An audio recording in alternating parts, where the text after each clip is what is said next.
आपको लगता है गवाही में पुलिस की जो इन्वेस्टिगेशन है उसमें कोई कमी रही है? बहुत सारी कमियां रही। मेरे बेटे के सपने मिटा दिए गए। बहुत सारी चीजें हैं जो अभी तो इनको फांसी हो जानी चाहिए थी, लेकिन अभी तक हम ये सड़कों पे हो रहे हैं। अब आप हाई कोर्ट जाएंगी, सुप्रीम कोर्ट जाएंगी?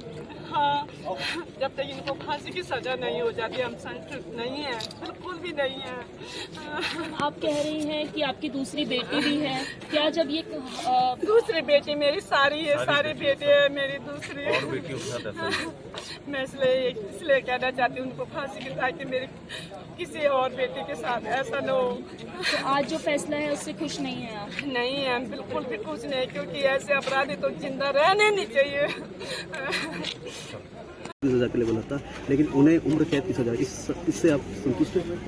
नहीं, मैं इससे संतुष्ट नहीं हूँ, क्योंकि मैं भी इन्हें ऐसे देखना चाहती हूँ अपनी आंखों के सामने, जिस तरह से इन्होंने हमारी ज़िंदगी मौत से बेहतर बना दी है।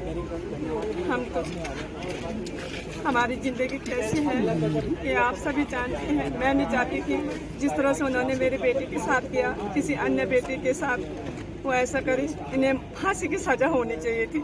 मैं संतुष्ट नहीं हूँ। मैं जब तक इनको फांसी के फंदे पर नहीं देखूंगी मैं संतुष्ट नहीं हूँ।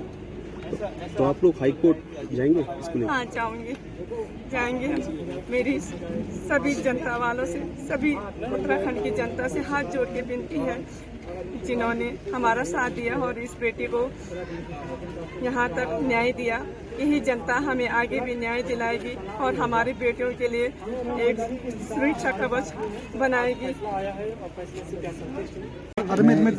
क्योंकि जिस तरीके से इन्होंने मेरी लड़के को मारा है, तो मैं तो शुरू से कहना चाहता हूँ, कह रहा था कि भाई मौत के बदले मौत।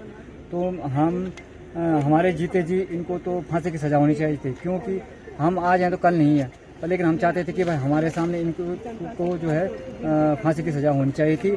और दूसरा ये है कि जिस तरह से रेणु बिष्ट ने जो रिजॉर्ट तोड़ा, वीआईपी जो अजय कुमार था, आरएस का नेता था, उनको उनके जो सबूत थे वहाँ रिजॉर्ट में, जो रेणु बिष्ट द्वारा तोड़े गए सरकार के दबाव में, वो जानबूझ के इसलिए तोड़े गए ताकि इसमें वीआईपी का पता न चल सके। और एक और बात थी कि हमने यहाँ पे डीएम साहब के माध्यम से एक ज्ञापन दिया था सरकार को कि पुलकित आर्य, सौरभ भास्कर और अंकित गुप्ता, रेणु बिष्ट और अजय कुमार की कॉल डिटेल निकाली जाए, लेकिन वो भी नहीं निकली। तो अब क्या हम हाई कोर्ट जाएंगे? ठीक है।